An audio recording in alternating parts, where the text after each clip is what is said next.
ದಕ್ಷಿಣ ಕನ್ನಡ ಜಿಲ್ಲೆಯಲ್ಲಿ ಮುಂಗಾರು ಮಳೆಯ ಆರ್ಭಟ ಜೋರಾಗಿದ್ದು ಎಡಬಿಡದೆ ಮಳೆ ಸುರಿತಾ ಇದೆ. ಕಳೆದ 5 ದಿನಗಳಿಂದ ಜಿಲ್ಲೆಯಲ್ಲಿ ನಿರಂತರ ಮಳೆಯಾಗ್ತಾ ಇದ್ದು ಜನಜೀವನ ಅಸ್ತವ್ಯಸ್ತಗೊಂಡಿದೆ.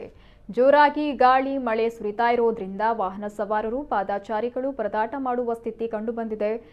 ನಗರದ ಅನೇಕ ತಗ್ಗು ಪ್ರದೇಶಗಳು ಜಲಾವೃತವಾಗಿದೆ. ನಗರದಲ್ಲಿ ಸ್ಮಾರ್ಟ್ ಸಿಟಿ ಕಾಮಗಾರಿಗಾಗಿ ರಸ್ತೆಗಳನ್ನು ಅಗೆದು ಹಾಕಲಾಗಿದ್ದು ಚರಂಡಿ ನೀರು ರಸ್ತೆಗಳಲ್ಲಿ ತುಂಬಿ ಹರಿತಾ ಇದೆ. ಜುಲೈ 16ರವರೆಗೆ ಮುಂಗಾರು ಮಳೆ ಜಿಲ್ಲೆಯಲ್ಲಿ ಆರ್ಭಟಿಸುವ ಮುನ್ಸೂಚನೆಯನ್ನ ಹವಾಮಾನ ಇಲಾಖೆ ನೀಡಿದೆ. ಸಮುದ್ರ ತೀರ ನಿವಾಸಿಗಳು ಎಚ್ಚರಿಕೆಯಿಂದ ಇರುವಂತೆ, ಮೀನುಗಾರರು ಕಡಲಿಗೆ ಇಳಿಯದಂತೆ ಎಚ್ಚರಿಕೆಯನ್ನ ನೀಡಲಾಗಿದೆ.